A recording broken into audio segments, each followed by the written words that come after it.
আসসালামু আলাইকুম expert solution BD পক্ষ থেকে সবাইকে শুভেচ্ছা ও স্বাগতম। আমি মোহাম্মদ আফজাল হোসেন আবারও চলে আসলাম আরেকটি ভিডিও নিয়ে। তো আজকে আমরা একটা বিষয় নিয়ে কথা বলবো। এই বিষয়টা অবশ্যই সকলের দেখা উচিত এবং এটা খুব গুরুত্বপূর্ণ একটা বিষয়। তো চলুন সরাসরি চলে যায়। আমার হাতে একটি স্যামসাং মোটর আছে। মোটরটা আমি খোলার পরে চিন্তা হলো যে এই মোটরটি অবশ্যই একটা ভিডিও তৈরি করা উচিত সবার জন্য। তো সর্বপ্রথম দেখুন যে এই মোটরটি হলো একটা 22 ইঞ্চি মোটর স্যামসাংয়ের, এবং এটা পাওয়ার বোর্ডটা কিন্তু নর্মাল না, আপনি চাইলেই যে পাওয়ার বোর্ড চেঞ্জ করতে পারবেন তা না। তো সর্বপ্রথম দেখুন এই পাওয়ার বোর্ডে যে সমস্ত কিছু চেঞ্জ করা আছে, একটু কাছে নিয়ে আসতে হবে। আপনার এসটিআরতে শুরু করে এইখানে ক্যাপাসিটর, ডায়ার, রেজিস্ট্যান্স এবং কাপলার, পাশাপাশি কী বলে এখানে টেম্পারেচার সব কিছুই পাল্টানো হয়েছে। তো এটার মূল সমস্যাটা কি? এই সমস্যাটা এই পার্টসগুলো পাল্টানোর পরেও কেন হলো না, সেটা হলো বড় বিষয়। তো চলুন আমরা এটা পাওয়ার দিয়ে দেখি আগে যে সমস্যাটা কি করে।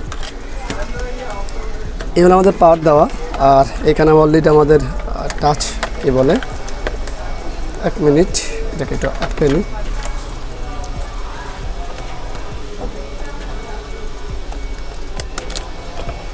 চলুন পাওয়ারটা দিই। এই হলো পাওয়ার। এখন আমরা অ্যানালগ মিটারটা দেখবো, কারণ এই সমস্যাগুলো দেখতে হলে মিটার লাগে অ্যানালগ মিটার ছাড়া ডিজিটাল সেই অর্থে বোঝা যায় না। তো চলুন আমরা ভোল্টেজটি মাপি আগে। দেখুন আমার মিটারের দিকে দেখুন, মিটারটা কিন্তু বাইরে যাচ্ছে। আমি যদি 10-এ দিয়ে দিই তাহলে আরও সহজে বুঝবেন। এটা হলো আমাদের 5 ভোল্ট।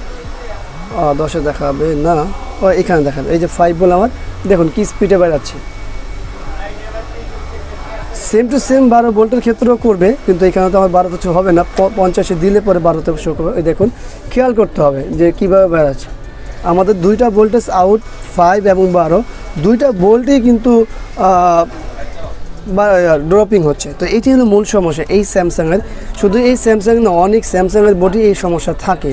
সেই ক্ষেত্রে আমরা কিন্তু এই এসটিআরটা চেঞ্জ করে দেখি, তারপরে আমরা কাপলার চেঞ্জ করে দেখি, প্রাইমারি। তো এই জিনিসগুলো কিন্তু সবাই করছে, সবই করা হয়েছে এই সার্কিটের ক্ষেত্রে, কিন্তু তারপরেও রিপেয়ার হয় না। তো আমরা এখানে একটা ছোট্ট একটা টিপস দিব, যে টিপসের মাধ্যমে এই বোর্ডটা রিপেয়ার করা সম্ভব।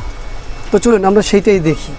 আগে পাওয়ারটা অফ করে দিতে হবে, এবং অবশ্যই আমাদের এগুলো ডিসকানেক্ট করে নিতে হবে, কারণ এটি কাজের জন্য খুব পেরেশানি করবে। সরাই ফেলে আমাদের।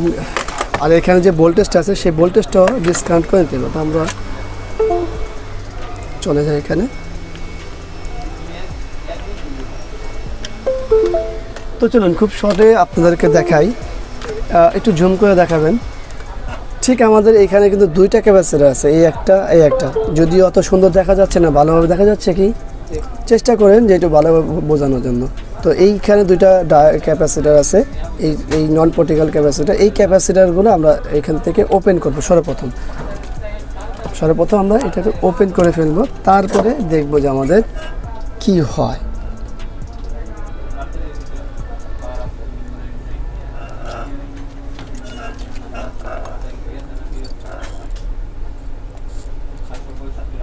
ক্যাপাসিটারটা নষ্ট করবো না, কারণ এখনও তো শিওর না এটা যে এটাই চেঞ্জ করলেও হবে, বা ক্যাপাসিটারটা আমরা এখানে রেখে দেব।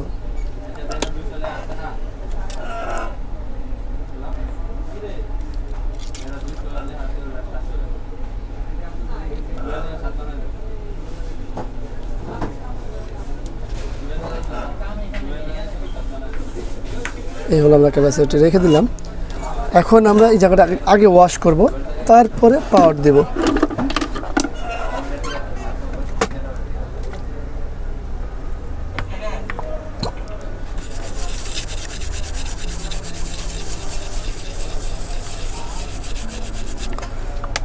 ক্লিয়ার হয়েছে একেবারে, এই জায়গাটা সুন্দরভাবে ক্লিয়ার হয়ে গেছে। তো চলুন আমরা এখন পাওয়ারটা দেব, তারপরে কি হয় এটাই আমরা আশা করব যে কি হয় দেখার জন্য। এই হলো পাওয়ার। অবশ্যই সিরিজে দিবেন। আমাদের মিটারটা অ্যানালগ মিটারটাই আবার আগের মতো করবো। আমরা প্রথমে 10-এ দিব, তারপর আমরা 5 ভোল্টটা দেখব।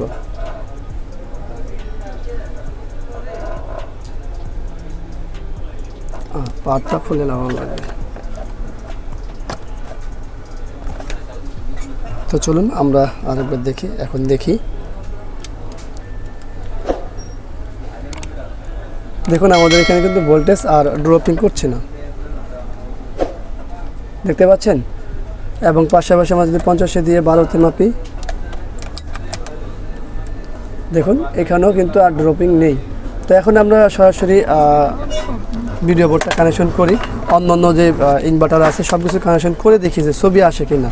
কারণ অনেক সময় দেখা গেছে লোডে গেলে সেই ক্ষেত্রে অনেক সময় অনেক সমস্যা করতে পারে। তো সেটা আমরা দেখব, দেখার পরে কি হয় এটা একটু অবশ্যই দেখতে হবে। আমাদের ভিডিও কার্ড হলো ভিডিও কার্ড, আমরা এলভিডিএস কেবলটাও লাগিয়ে নিব, প্যানেল লোড দিয়ে দিব। আর এই হচ্ছে আমাদের মেনু কেবল। চলুন পাওয়ারটা দিই আরেকবার।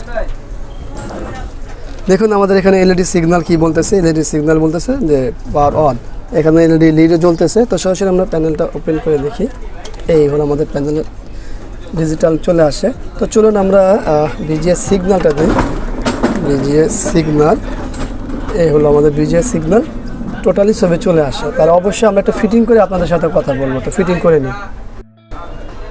তো আলহামদুলিল্লাহ মনিটরটি কমপ্লিট হলো, দেখতেই পাচ্ছেন যে মনিটরটি একেবারে 100% দেখে এবং কালারটিও সেরকম। তো এটা মূলত হলো 22 ইঞ্চি মনিটর প্যানেল। তো জানেনই স্যামসাংয়ের মনিটরের কালার অন্যরকমই হয়।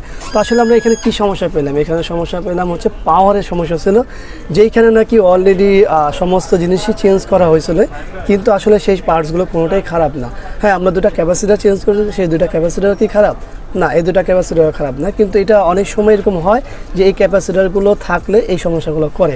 সেই ক্ষেত্রে অনেক সময় দেখা যায় যে 5 ভোল্ট ড্রপিং হয়, 12 ভোল্ট স্থির থাকে, কিন্তু এইখানে কিন্তু দুটোটা ভোল্টে ড্রপিং, এই জন্য দুটোটা ক্যাপাসিটার আমরা ওপেন করে দিছি এবং এটা রেজাল্ট আমাদের সামনে আছে। আর বিষয়গুলো একেবারে স্পষ্ট করলাম, কারণ এই ধরনের ভিডিও অনেক কমই পাবেন আপনারা ইউটিউবে, খাস করে বাংলাদেশের ক্ষেত্রে। তো আমি চেষ্টা করি আপনাদের কাছে ভালো ভিডিও দেওয়ার চেষ্টা, তো সেখানে অনেক সময় হয়, আবার অনেক সময় হয় না।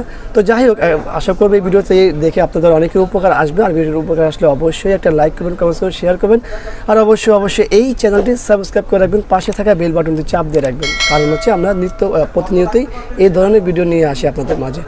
তা আগামীতে আবারও চলে আসবো অন্য কোনো বিষয় নিয়ে। আজকের মতো এখানেই বিদায়। আল্লাহ হাফেজ, আসসালামু আলাইকুম ওয়া রাহমাতুল্লাহি ওয়া বারাকাতুহু।